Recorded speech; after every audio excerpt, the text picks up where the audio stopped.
Assalamualaikum warahmatullahi wabarakatuh. Dalam kesempatan kali ini saya akan mempresentasikan proyek mencari nilai TF dan IDF di mana saya sendiri adalah Lalu Bisma Kurniawan Haris dengan NIM F1D022055. Sebelum masuk ke proyeknya, alangkah lebih baiknya kita mengenal platform yang saya gunakan. Platform yang saya gunakan yaitu PySpark, di mana PySpark ini adalah API berbasis Python yang dikembangkan menggunakan Python untuk membantu Apache Spark. Apache Spark yang ditulis dalam skala digabungkan dalam bahasa Python, Java, SQL, Scala, dan R. Spark mampu memproses sejumlah besar big data secara paralel. Pustaka PY4J digunakan untuk bekerja dengan PySpark. Tujuan dari penelitian ini sendiri yaitu untuk melakukan analisis tren pekerjaan di teknik yang paling dicari di dunia menggunakan teknik term frekuensi atau TF dan inverse document frequency atau IDF. Dataset yang saya gunakan sendiri yaitu Data Engineer Salary in 2024 yang saya akses melalui link Kaggle.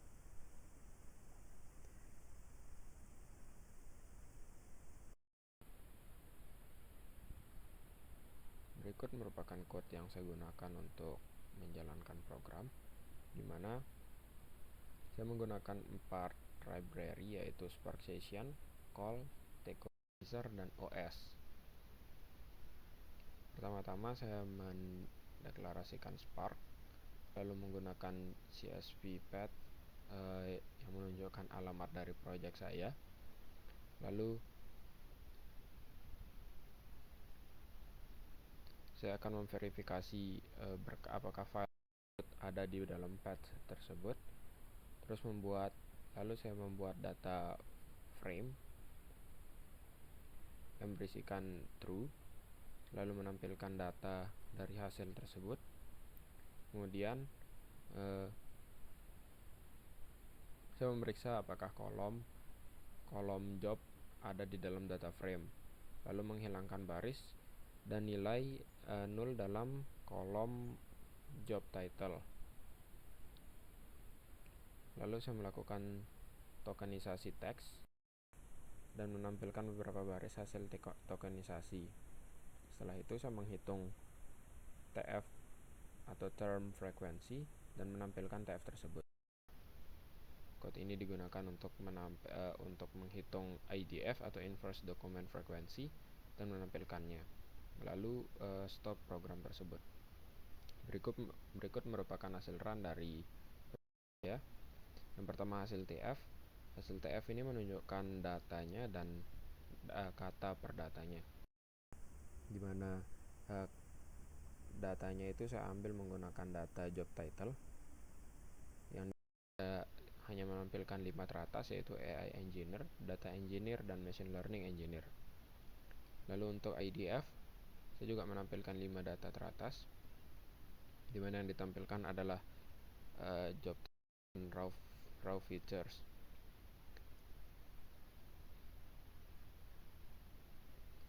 Berikut merupakan hasil run dari TF IDF dengan indeks 50. Dari data hasil tersebut ditunjukkan 20 hasil teratas, di mana sebagai contoh untuk pertama berisi judul dengan judul AI Engineer yang diwakili oleh vektor 10, 0,1, 1,645, dan 0,878. Ini menunjukkan ukuran vektor adalah 10, nilai TF IDF pada indeks ke 0 dan 1 masing-masing sebesar 1,645 dan 0,879. Lalu ada TF IDF dengan indeks ke 30. Di sini menunjukkan 20 data teratas, di mana sebagai contoh pada baris pertama menunjukkan AI Engineer dengan vektor 30, 9,13,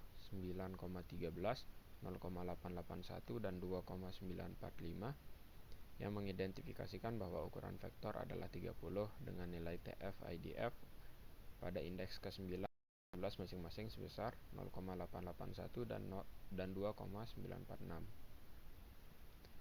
Lalu yang terakhir ada TF-IDF dengan indeks 10, di mana data yang ditunjukkan juga sebanyak 20 data, di mana sebagai contoh baris pertama menunjukkan AI Engineer dengan vektor 10, indeks ke-3 dan 9 itu memiliki nilai masing-masing 1,448 dan 0,874, yang berarti ukuran vektor dari 10, dan terdapat dua data nilai TF dan dengan indeks 3 dan 9 dengan nilai masing-masing sebesar 1,448 dan 0,874. Kesimpulannya, dari perbandingan ketiga hasil ini dapat disimpulkan bahwa indeks 10 itu memiliki kecepatan pemrosesan yang lebih efisien dan memorinya yang terbaik, tetapi dengan risiko kehilangan beberapa detail penting dalam data. Indeks yang 30 memberikan keseimbangan yang baik antara kecepatan pemrosesan dan representasi fitur. Itu menjadikan indeks 10 ini pilihan yang optimal untuk banyak kasus penggunaan. Dan untuk indeks yang ke-50 menawarkan representasi fitur yang lebih detail. Ini tuh membutuhkan waktu pemrosesan yang lebih besar, sehingga mungkin kurang efisien untuk aplikasi dengan keterbatasan sumber daya. Untuk ukuran indeks yang tepat harus mempertimbangkan kebutuhan spesifik dari analisis dan sumber daya yang tersedia. Sekian dari saya. Wassalamualaikum warahmatullahi wabarakatuh.